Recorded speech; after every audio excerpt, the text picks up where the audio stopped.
Hey everyone, welcome back to the channel. In today's tutorial, I'm going to show you exactly how to create a super cool page turn effect in Canva.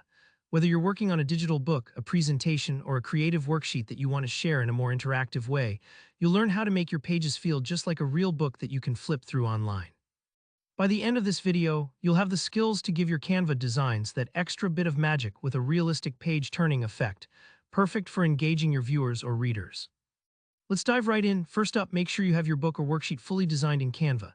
If you haven't already put your pages together, go ahead and finish designing them just the way you want, whether it's a children's book, an interactive workbook, or a fun magazine layout.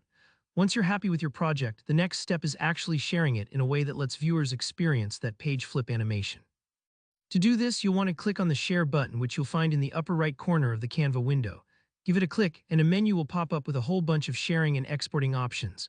Now, here's a little tip. Don't just stop at the usual download options. We're looking for a way to transform your static pages into an interactive flipbook. So after you hit Share, look down to the very bottom of that menu until you see three little dots. These dots are sort of like a secret menu. They reveal lots of extra destinations you can send your design to. Click those three dots and you'll open up a list of all sorts of third-party integrations. Now among the options, look for one called Hazing Flipbooks. If you've never heard of Hazing before, it's an awesome online tool that converts your document into a digital flipbook with smooth, realistic page-turning animations. Go ahead and select the Hazing Flipbooks option and then click Save. This step might take a moment. What's happening here is Canva is preparing your design and securely sending it over to Hazing so it can be converted. Once the loading is finished, you'll see an option to view in Hazing Flipbooks. Click on that and a new tab or window should open right up, showing your design as a flipbook. Now, sometimes Hazing will pop up a registration screen. Don't worry about that if you're just testing things out. You can usually just close out of the registration prompt or sign in if you'd like to save your projects for later.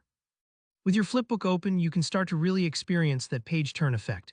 And here's a handy shortcut. Just press the left arrow button on your keyboard to flip the pages backward or the right arrow to go forward. It's that simple. Watching your digital book come alive with each turn really does add a touch of realism you just can't get with static images. And that's it. With just a few clicks, you've taken your Canva project from flat and static to something interactive and fun. If you run into any hiccups, like not seeing Hazing as an option, double-check that your design is the right format or drop any questions you have in the comments below and I'll do my best to help you out. Thanks so much for joining me today. If you found this tutorial helpful, be sure to give the video a thumbs up and let me know in the comments what awesome projects you're making with Canva and Hazing. And if you're looking for more step-by-step guides, don't forget to hit that subscribe button for more tutorials just like this one. See you in the next video.